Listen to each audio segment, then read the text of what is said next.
Hey guys, welcome to my channel. We are the Indian Railways. आज की जो हमारी जर्नी है वो होने वाली है हज़रत निज़ामुद्दीन से पूना तक 12494 दर्शन एक्सप्रेस में। अभी मैं खड़ा हूँ स्टेशन के बाहर और स्टेशन के बाहर की हालत कुछ ऐसी है। चलिए अंदर चलते हैं और अंदर के हालात भी देखते हैं। ईयर एंड होने की वजह से और ठंड की वजह से आज काफ़ी ट्रेन्स लेट चल रही हैं और उसी वजह से स्टेशन पे काफ़ी भीड़ देखने को मिली।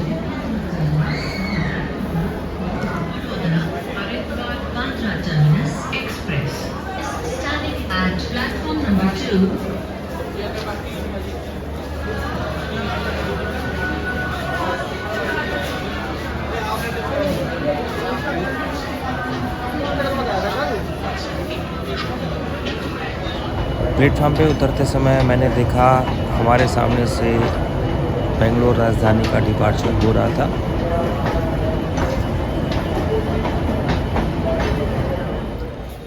जब तक स्टेशन पे ट्रेन को लगाया जाता सोचा कि चलो थोड़ी सी ट्रेन स्पॉटिंग की जाए और हमने कुछ एक ट्रेन को कैप्चर भी किया।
और इसी बीच हमारी ट्रेन को भी प्लेटफॉर्म पे लगाया गया।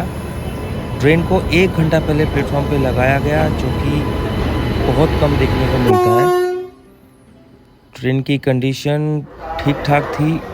अगर मैं रेटिंग्स की बात करूँ तो मैं 7 साढ़े 7 नंबर देना चाहूँगा। इसी के साथ ट्रेन अपने डॉट टाइम 9:40 पर निज़ामुद्दीन स्टेशन से निकली। दूसरी तरफ का मैं कैप्चर इसलिए नहीं कर पाया क्योंकि काफ़ी भीड़ थी। जैसे ही मुझे मौका मिला मैंने प्लेटफॉर्म की तरफ की मोमेंट्स कैप्चर करने की कोशिश भी की, पर तब तक ट्रेन प्लेटफॉर्म से निकल चुकी थी। धीरे धीरे ट्रेन पिकअप पकड़ रही थी।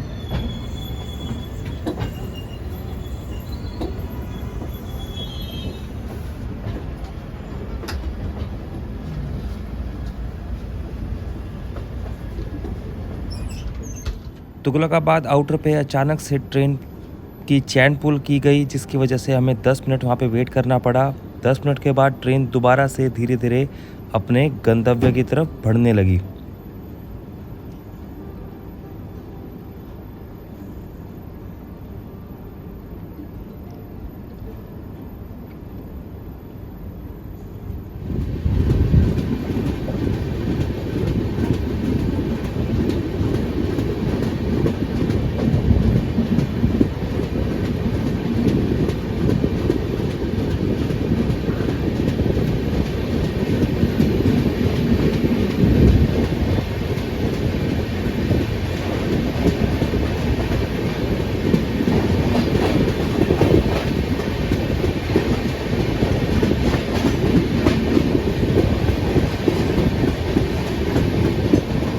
अच्छी खासी रफ्तार से हमने तुगलकाबाद स्टेशन को पार किया और एक ट्रेन को ओवरटेक भी किया।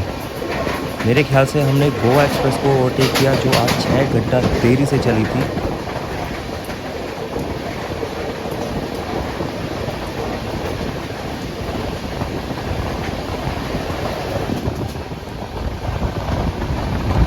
अच्छी खासी रफ्तार के बाद एक बार फिर से तुगलकाबाद के आउटर पे ट्रेन की चैन पुलिंग हुई और फिर से 10 से 15 मिनट ट्रेन को रुकना पड़ा। 15 मिनट रुकने के बाद ट्रेन ने वापस से अपना सफ़र शुरू किया और धीरे धीरे अपने डेस्टिनेशन की तरफ बढ़ने लगी। ठंड काफ़ी ज़्यादा थी और दरवाजे पे रात के समय खड़ा होना भी सेफ नहीं था, पर फिर भी आप लोगों के लिए जर्नी को रिकॉर्ड करना ज़रूरी था।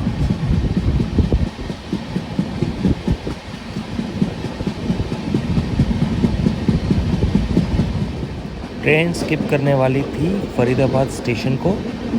चलिए एंजॉय करते हैं ये फास्ट स्किप।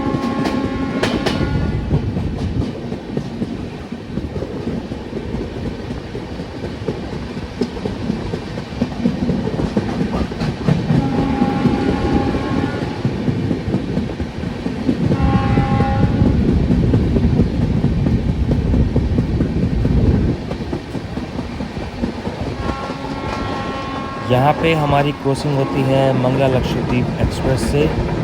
ट्रेन ने ठीक ठाक स्पीड में फरीदाबाद स्टेशन को स्किप किया। ठंड की बात की जाए तो लगभग 8 से 7 डिग्री के आसपास टेम्परेचर था, काफ़ी ठंड थी बाहर। तो मैंने सोचा चलिए अब अंदर चला जाए।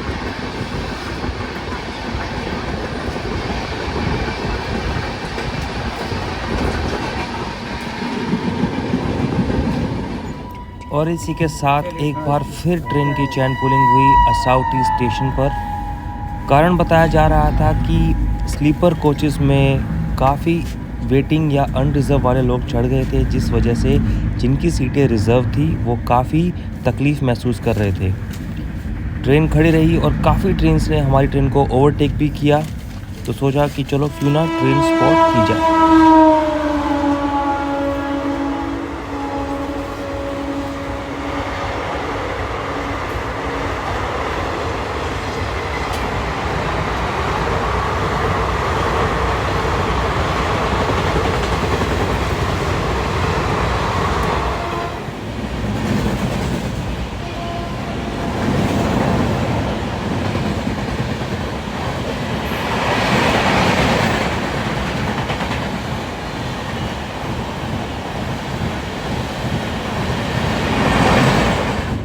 लगभग आधा घंटा रुकने के बाद ट्रेन को डिपार्चर सिग्नल मिले और इसी के साथ हम लोग निकल पड़े अपने सफ़र की तरफ। असाउटी स्टेशन को क्रॉस करते हुए और दुआ कर रहे थे कि दोबारा ट्रेन चैन पुलिंग की नौबत ना आए।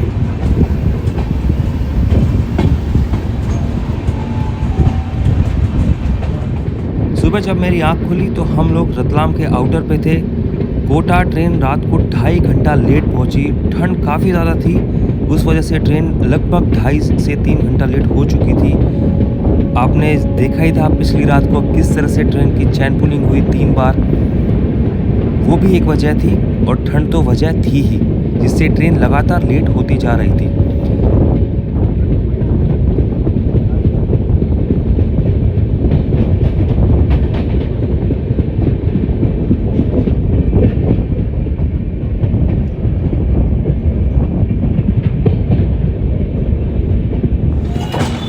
के साथ हम 2.5 घंटा देर से पहुंचते हैं रतलाम स्टेशन पर।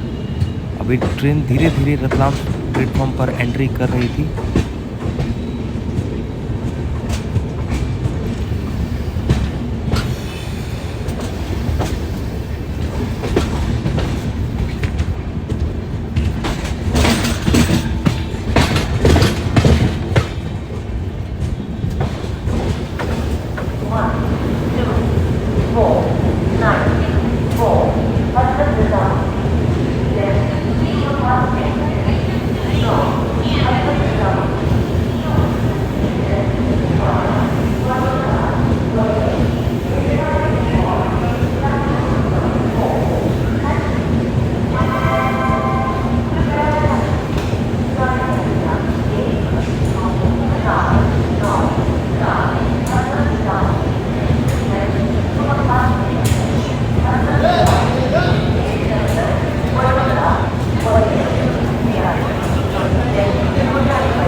ट्रेन 2.5 घंटा लेट थी, इस वजह से ट्रेन को ज़्यादा देर स्टेशन पर रोका नहीं गया और जिस वजह से मैं प्लेटफॉर्म की मूवमेंट्स कैप्चर नहीं कर पाया, उसके लिए मैं माफ़ी चाहूँगा।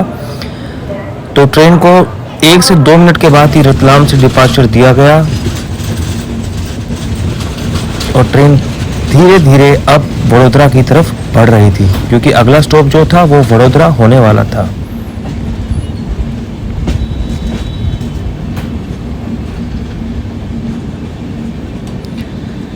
ट्रेन वडोदरा की तरफ बढ़ रही थी।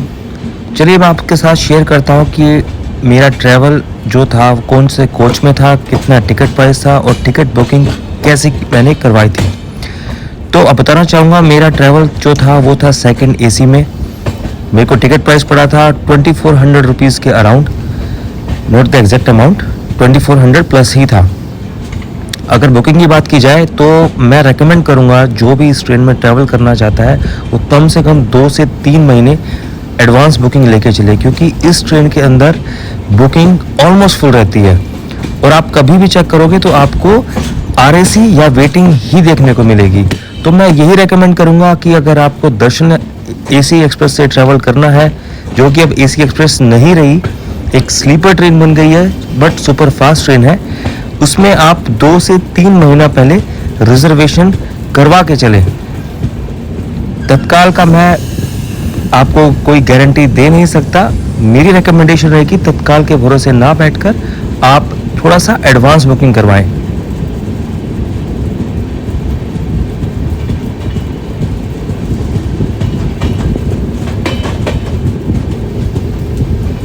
वैसे तो इस रूट पे आपको दुरंतो ट्रेन भी देखने को मिल जाएगी, लेकिन दुरंतो का जो प्राइस है वो इस ट्रेन से लगभग डबल पड़ेगा हर कोच के हिसाब से।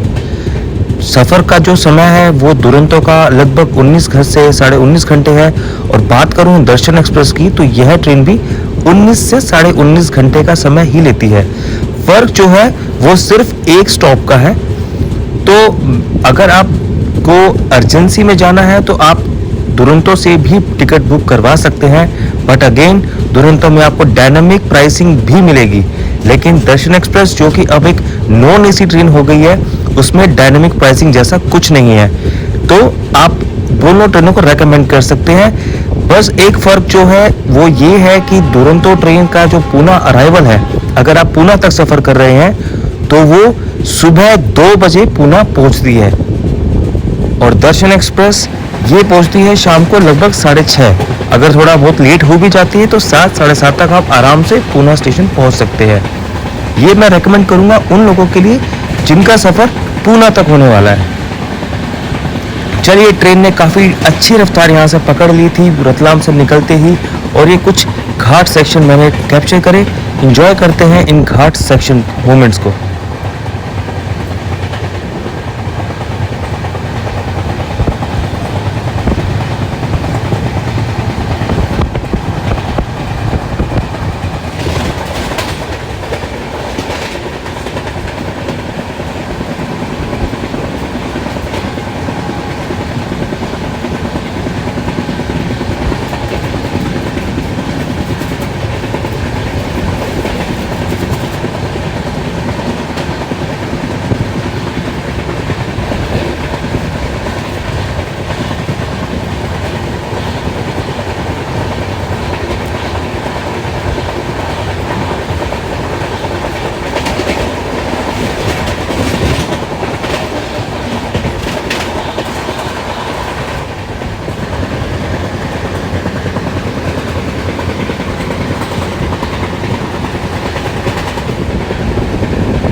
रिकॉर्डिंग स्टॉप करके जैसे सोचा कि चलो अंदर चल के थोड़ा आराम किया जाए, मैं देखता हूँ कि हम एक रिवर को क्रॉस कर रहे थे।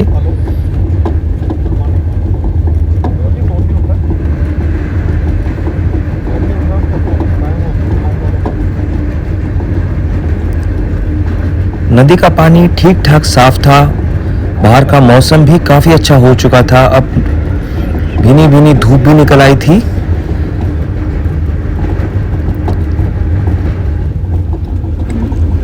ट्रेन भी अच्छी खासी रफ्तार पर अपने डेस्टिनेशन की तरफ बढ़ रही थी। और इसी बीच दोबारा से घाट सेक्शन स्टार्ट हुआ। अक्सर हम इस सेक्शन को रात में ही पार करते हैं तो कभी देखने का मौका नहीं मिला। आज ट्रेन 2.5 घंटा लेट चल रही थी, इसी वजह से इन सुंदर नज़ारों को मैं अपने कैमरे से कैप्चर कर पाया और आप लोगों तक शेयर कर पा रहा हूँ। चलिए एंजॉय करते हैं सफ़र को और एंजॉय करते हैं ट्रेन की स्पीड को।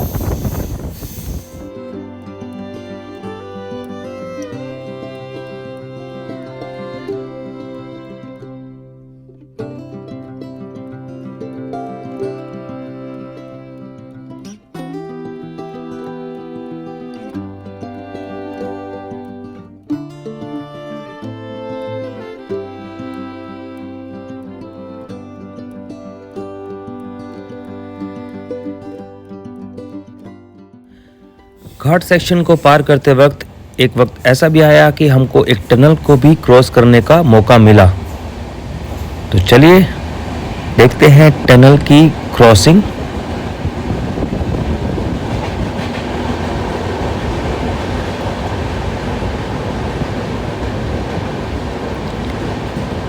काफ़ी छोटी टनल थी घाट सेक्शन के हिसाब से, पर मज़ा आया।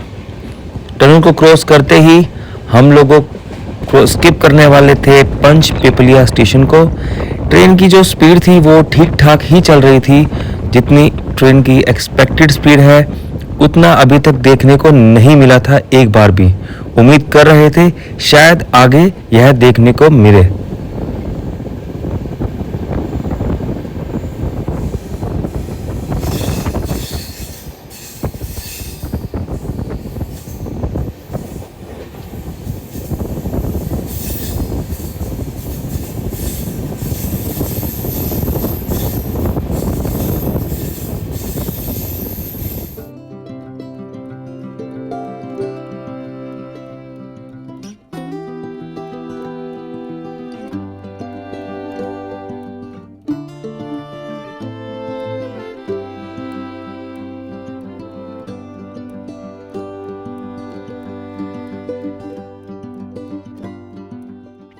घाट सेक्शन होने की वजह से काफ़ी तेज हवा चल रही थी, पर अच्छी बात यह थी कि हवा ठंडी ना होकर काफ़ी मॉडरेट टेम्परेचर की हवा थी, इसलिए बाहर खड़ा होकर मोमेंट्स को कैप्चर किया जा रहा था।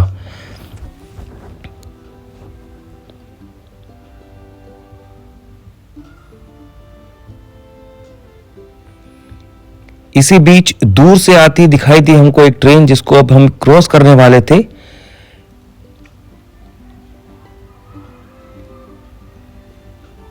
ये भारतीय रेलवे की अर्निंग रिसोर्स गुड्स ट्रेन थी जिसको हम क्रॉस कर रहे थे, और काफ़ी तेज रफ्तार में गुड्स ट्रेन ने हम लोगों को स्किप किया। और हम उम्मीद कर रहे थे कि बहुत जल्दी हमारी ट्रेन भी कुछ इसी प्रकार की रफ्तार से आगे बढ़ेगी और समय को कवर करने की कोशिश करेगी। चलिए देखते हैं यह कब तक पॉसिबल हो पाता है। धीरे धीरे लग रहा था कि ट्रेन भी अब अपनी रफ्तार पकड़ रही है। आप आवाज़ सुनकर एहसास कर सकते हैं कि ट्रेन ने कुछ रफ्तार पकड़नी शुरू कर दी थी। उम्मीद थी कि जल्दी ही हमको 130 किलोमीटर पर आवर की स्पीड वाली हमारी भारतीय रेल देखने को मिलेगी।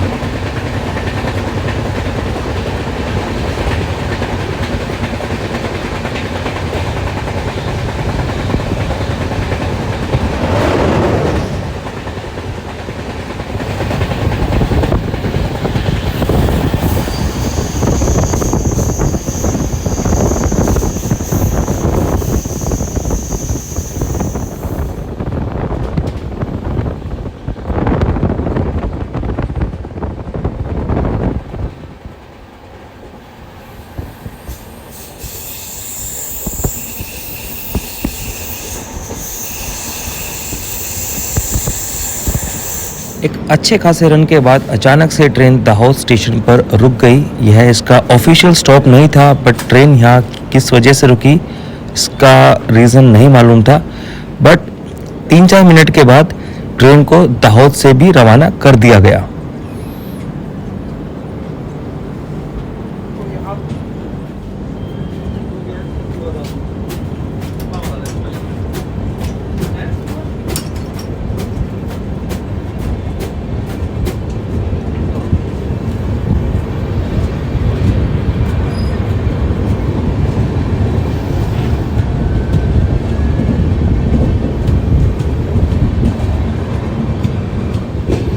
लाहौर से निकलकर ट्रेन के इस बार मोमेंटम में कुछ फ़र्क नज़र आ रहा था। लग रहा था कि इस बार हमको 130 का रन देखने को मिलेगा और शायद ट्रेन कुछ समय कवर करके वडोदरा स्टेशन पहुंच जाएगी, क्योंकि ट्रेन अभी भी 2.5 घंटे से ज़्यादा लेट चल रही थी। मैंने पहले भी इस ट्रेन में सफ़र किया है, तब यह दर्शन फुल्ली एसी ट्रेन होती थी और इस तरह का डिले मैंने नहीं ऑब्जर्व किया।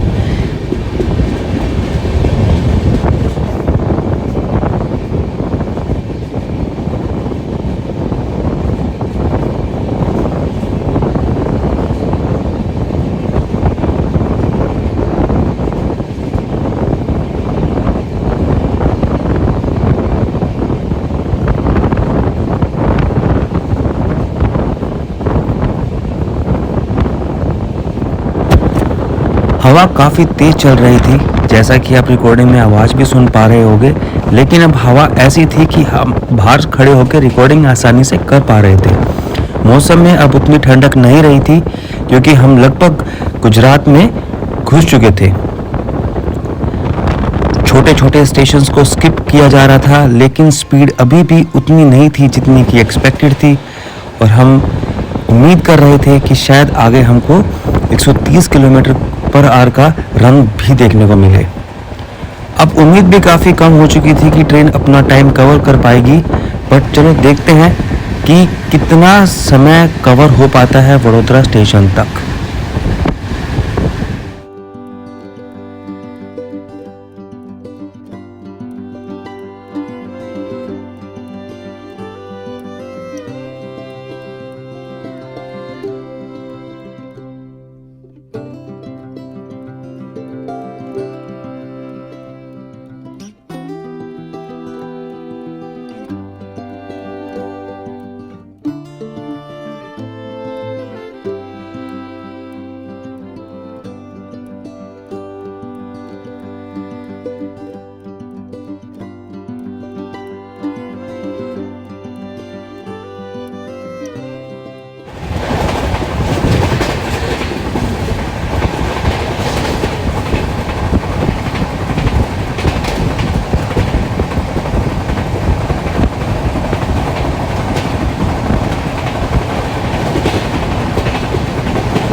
और फाइनली हम आ चुके थे वडोदरा जंक्शन पर। ट्रेन अभी वडोदरा के आउटर पे ही थी, सामने से एक मालगाड़ी क्रॉस कर रही थी। ट्रेन धीरे धीरे वडोदरा स्टेशन की तरफ बढ़ रही थी। अपने आप में एक बहुत ही इम्पोर्टेंट जंक्शन है गुजरात का। सामने कुछ फूड वेंडर्स अपने हाथों में वड़ा पाव की ट्रे लेकर ट्रेन में चढ़ रहे थे ताकि वे अपने सामान को बेच सकें। काफ़ी रिस्की जॉब है।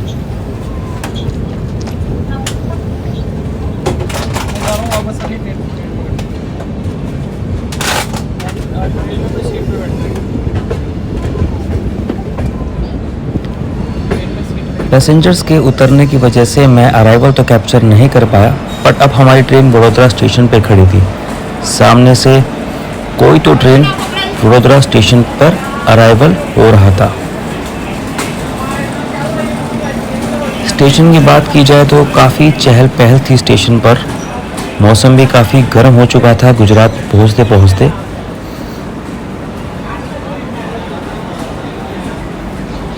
मालूम हो रहा था ये कोई non AC double decker train थी जिसका अराइवल वडोदरा स्टेशन पर हो रहा था।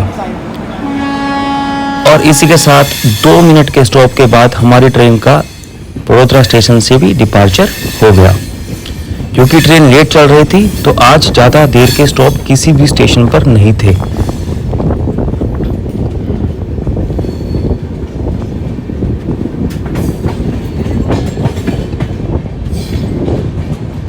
तो चलिए वडोदरा को करते हैं बाय बाय और आगे बढ़ते हैं अपने नेक्स्ट स्टेशन सूरत की ओर।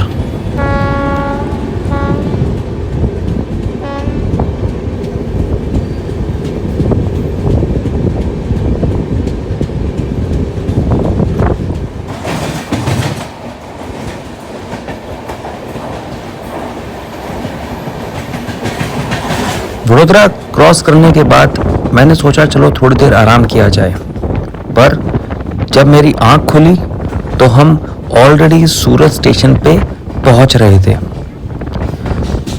सूरत station, diamond city, cloth market, एक बहुत बड़ा बिजनेस हब और एक बहुत ही इम्पोर्टेंट स्टेशन गुजरात और इंडिया के पॉइंट ऑफ व्यू से। तापी नदी के किनारे बसा हुआ यह शहर काफ़ी भीड़ भाड़ वाला शहर है। और बात की जाए स्टेशन की, तो जितनी बार भी मैं स्टेशन पे आया हूँ उतनी बार मुझे स्टेशन पे फुल रश दिखाई दिया है। ऐसा लगता है यहाँ पर जितने लोग आते हैं उतने ही लोग यहाँ से जाते भी हैं। इसी वजह से 12 महीने 24 घंटे इस स्टेशन पर ट्रेन का अराइवल और भीड़ आपको देखने को मिल जाएगी। सूरत में ज़्यादा देर ट्रेन नहीं रुकी और हैरान करने वाली ये बात थी कि हमारी ट्रेन ने 30 से 45 मिनट कवर कर लिए थे। अब ट्रेन मॉडरेट स्पीड पे आगे बढ़ रही थी और अगला स्टेशन वापी होने वाला था, जो कि गुजरात का आखिरी स्टेशन है। उसके बाद हमारी ट्रेन प्रवेश कर जाएगी महाराष्ट्र स्टेट के अंदर। चलिए इस सफ़र को एंजॉय करते हैं।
ट्रेन धीरे धीरे आगे बढ़ रही थी और इसी बीच हम अभी क्रॉस करने वाले थे कावेरी नदी को।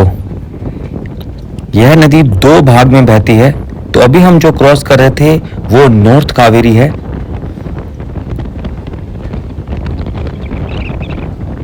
और इसके ठीक बाद साउथ कावेरी नदी को हमने पार किया।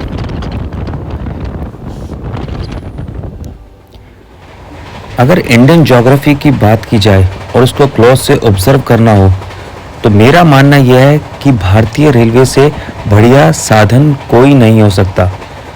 आपको नदियों के बारे में, पहाड़ों की श्रृंखला के बारे में, शहरों के बारे में जितना करीब से भारतीय रेलवे आपकी मदद करती है जानने में, मेरे ख्याल से ऐसा कोई और कम्युनिकेशन नहीं होगा।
और लीजिए, जो हम चाह रहे थे आखिरकार हमारी भारतीय रेलवे ने करके दिखाया।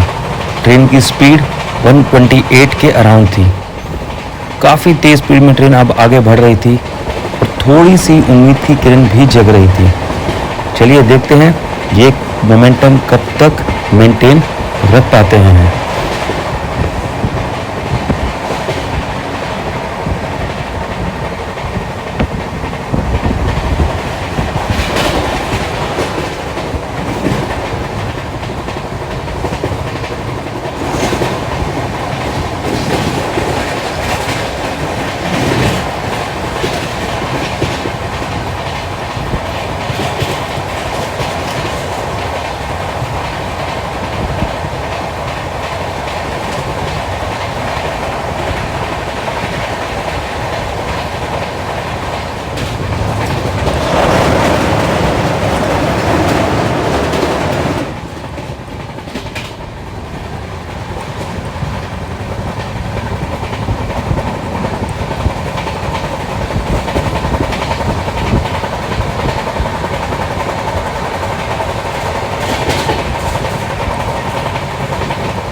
धीरे धीरे नदियों को, छोटे बड़े स्टेशनों को पार करते हुए हमारी 12494 दर्शन एक्सप्रेस आगे बढ़ रही थी। ये तो तय था कि आज ट्रेन पूना लेट पहुंचेगी। अब ये देखना था कि कितना लेट होती है या कितना समय ट्रेन हमारी कवर कर पाती है, क्योंकि महाराष्ट्र एंट्री होते ही ट्रेन की स्पीड काफ़ी स्लो हो गई थी और यह धीरे धीरे आगे बढ़ रही थी। अब हम पार कर रहे थे वैतरना नदी को। कावेरी की तरह यह नदी भी दो भाग में बहती है।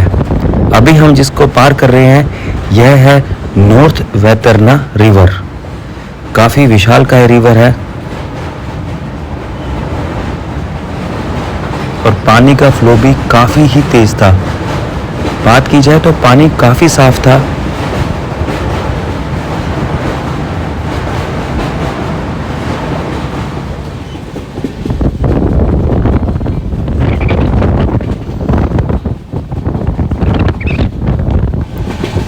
और अब हम पार करने वाले थे साउथ वैतरना रिवर को।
शाम के 5:30 हो चुके थे और इसी के साथ वेलकम है मुंबई की लाइफलाइन, महाराष्ट्र की लाइफलाइन मुंबई लोकल का।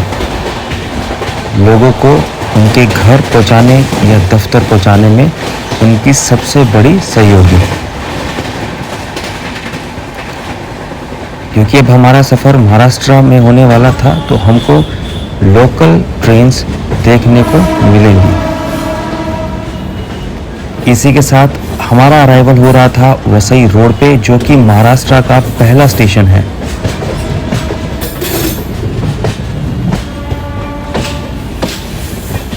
ट्रेन यहाँ पर लगभग 2 से सवा 2 घंटे लेट पहुंची। जितना समय सूरत में कवर हुआ था वह सब समय दोबारा से डिले हो गया।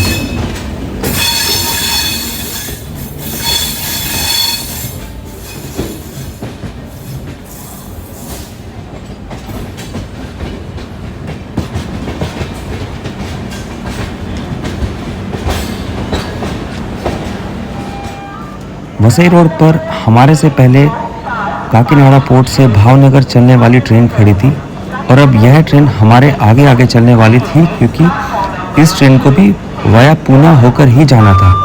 यह ट्रेन राइट टाइम चल रही थी और हमारी ट्रेन ऑलरेडी 2.5 घंटा लेट थी, तो हमारी ट्रेन को अब इसी ट्रेन के पीछे पीछे फॉलो करते हुए अपना आगे का सफ़र पूरा करना था। कुछ समय के पश्चात भावनगर काकीनाडा पोर्ट ट्रेन अपने गंतव्य की तरफ बढ़ चली और हम लोग अपनी बारी का इंतज़ार कर रहे थे।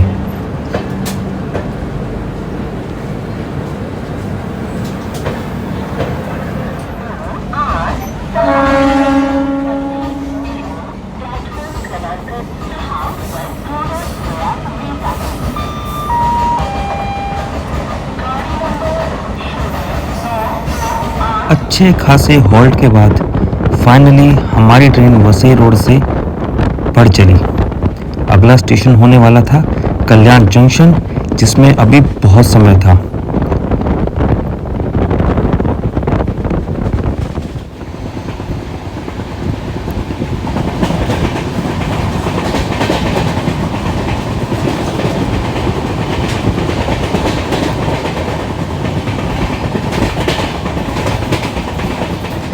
सूरज देवता भी अब गुड बाय कहने के मूड में आ चुके थे। पहाड़ों के पीछे छुपता हुआ सूरज काफ़ी सुंदर लग रहा था। सोचा चलिए इस सनसेट को भी कैप्चर किया जाए।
ट्रेन धीरे धीरे कल्याण जंक्शन की तरफ बढ़ रही थी। इसी बीच हमारा सामना हुआ काफ़ी सारी लोकल पैसेंजर ट्रेन से, जो काफ़ी स्पीड में अपने डेस्टिनेशन की तरफ बढ़ रही थी।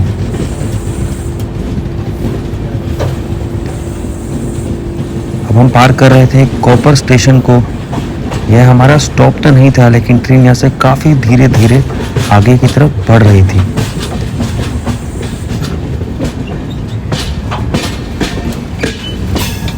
इसी बीच दूर से आती हुई एक और लोकल ट्रेन दिखाई दी। उम्मीद करते हैं इसके साथ हमारा अभी पैरेलल रन देखने को मिलेगा।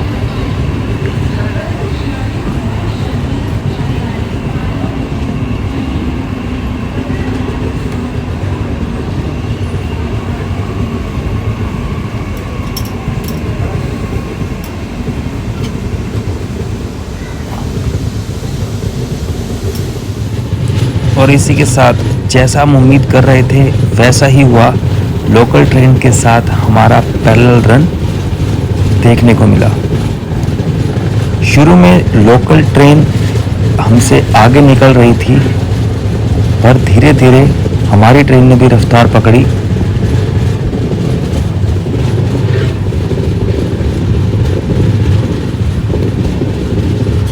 कुछ ही समय में लोकल ट्रेन को बाईपास करते हुए आगे बढ़ गई।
काफ़ी सारी लोकल ट्रेन से रेस हारते हुए और रेस जीतते हुए हमारी ट्रेन पहुंचती है कल्याण जंक्शन पे।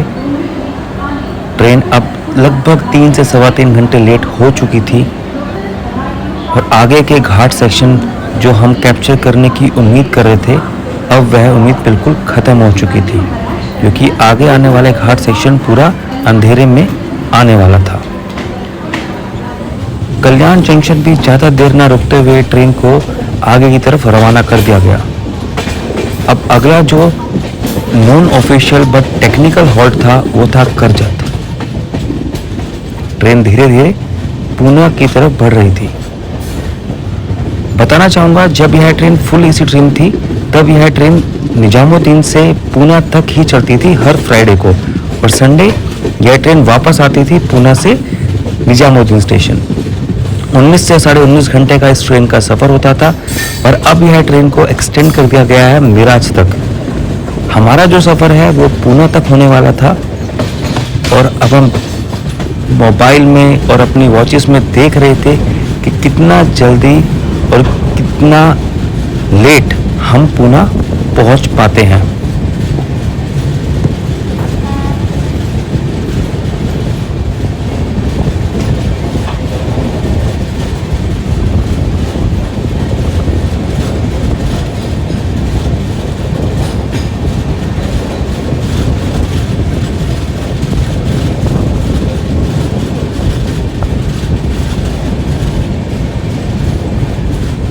काफ़ी सारे छोटे छोटे स्टेशंस को पार करके अब हमारी ट्रेन पहुंच रही थी करजत स्टेशन पर।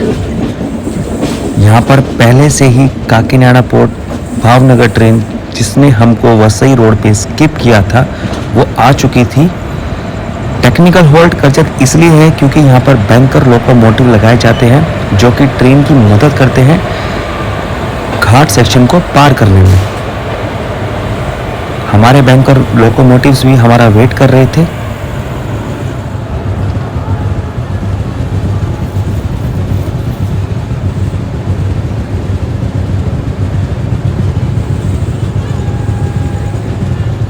ट्रेन लगभग 3.5 घंटा लेट हो चुकी थी। करजत के बाद आने वाला था इस रूट का सबसे ब्यूटीफुल घाट सेक्शन, लेकिन रात का अंधेरा होने की वजह से अब रिकॉर्ड करना पॉसिबल नहीं था। तो मैंने आप लोगों के लिए मेरी पूना से निजामुद्दीन रिटर्न जर्नी में, जो कि मैंने दिन में की थी, उससे कुछ मोमेंट्स कैप्चर करके आपके साथ शेयर किए हैं। तो चलिए एंजॉय करते हैं घाट सेक्शन को।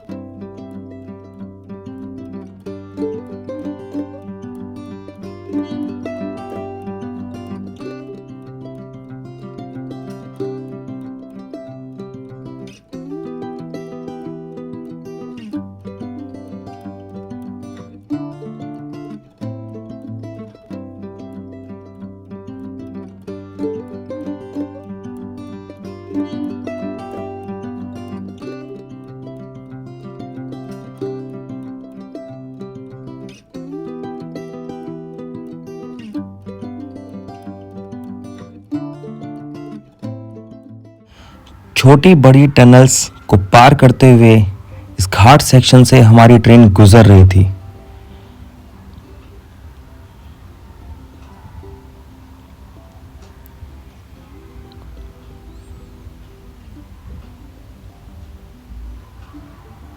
और टनल से बाहर निकलते ही ऐसा नज़ारा देखकर मालूम होता है कि इस ट्रेन का नाम दर्शन एक्सप्रेस क्यों है।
तो कुछ इस प्रकार घाट सेक्शन पार करने के बाद अब हमारी ट्रेन पहुंच रही थी लोनावला स्टेशन पर। काफ़ी साफ़ सुथरा और काफ़ी लंबे प्लेटफॉर्म वाला स्टेशन। ट्रेन लेट थी इसलिए भीड़ भी कम थी, रात भी काफ़ी हो चुकी थी। अब हमारा सफ़र भी पूरा होने ही वाला था।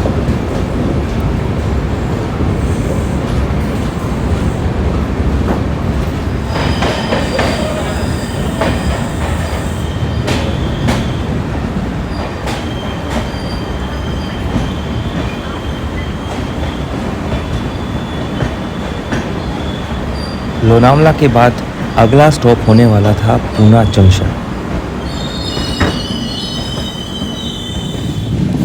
और इसी के साथ हमारी एंट्री हो चुकी थी पूना शहर में। अभी हम क्रॉस कर रहे थे चिंचवाड़ स्टेशन को, जो कि पूना में ही आता है। अब हमारा अराइवल होने वाला था पूना स्टेशन पे। ट्रेन 3.5 घंटा लेट हो चुकी थी और मैक्सिमम पैसेंजर्स पूना स्टेशन पे ही ट्रेन को डीबोर्ड करने वाले थे, इसलिए उन्होंने पहले ही डोर को ब्लॉक कर लिया था।